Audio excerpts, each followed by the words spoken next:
A team that got a big win last night was the Forrest Rockets. Matt Kriesky is the head coach for the Forrest Rockets. He joins us on the Friday Night Thunder Scoreboard Show. Coach Kriesky, big win last night. Congratulations on the win, and today must have felt pretty stress-free.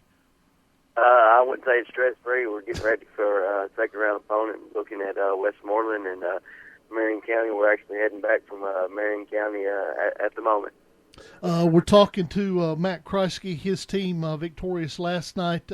Marion County, of course, poses some problems. They are they're a team that made it to the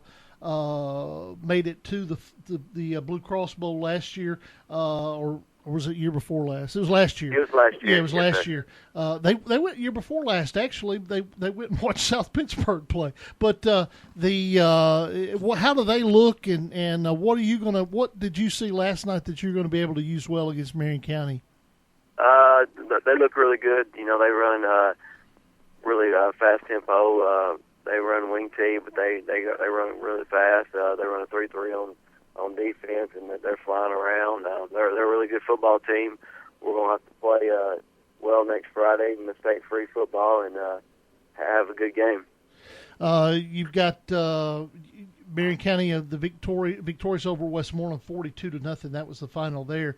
You've got some kids that really had big games last night. I know you. Our Twitter follower Slayton Wild would be remiss if I didn't mention him. But talk about who showed out for you last night. Slayton Wild had a good game running the ball. Jake Elkins, I believe he had around 88 yards rushing. Offensively, I think we had around 295 yards rushing. So we had, I believe, a total over 300 yards total offense. Defensively, our secondary had three interceptions. Anthony Kreitz had one. Dave Elkins, who also plays quarterback, had an interception, and Peyton Siss. We're talking to Forrest head coach Matt Kriesky on the Friday Night Thunder Scoreboard Show. Dennis Weaver and Josh Peterson.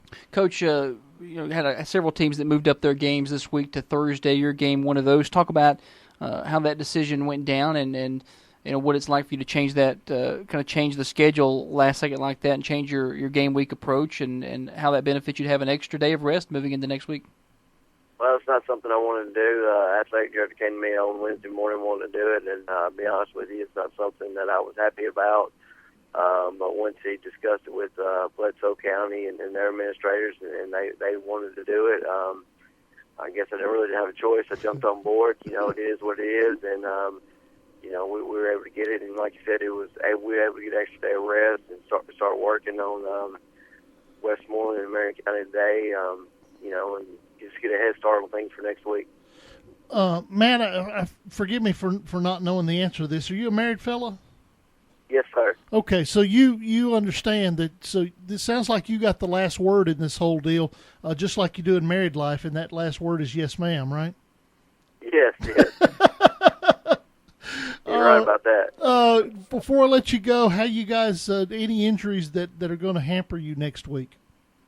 We got a little banged up. Like I said, Jake Elkins, who rushed for 88 yards, broke his hand. We're hoping that the doctors will clear him on this sometime Wednesday or Thursday to play with the cast. Jacob Jones, another one of our running backs, I believe he's going to have a concussion, so we're hoping that he'll get cleared by Thursday to play. But other than that, we're pretty healthy. All right, Matt, good luck in your preparations for Marion County. That should be a humdinger of a second-round game. And good luck. Safe travels on your way back home, okay? Thank you. Appreciate it. All righty. That is Matt Kriesky, the head coach for Forrest, victorious on last night.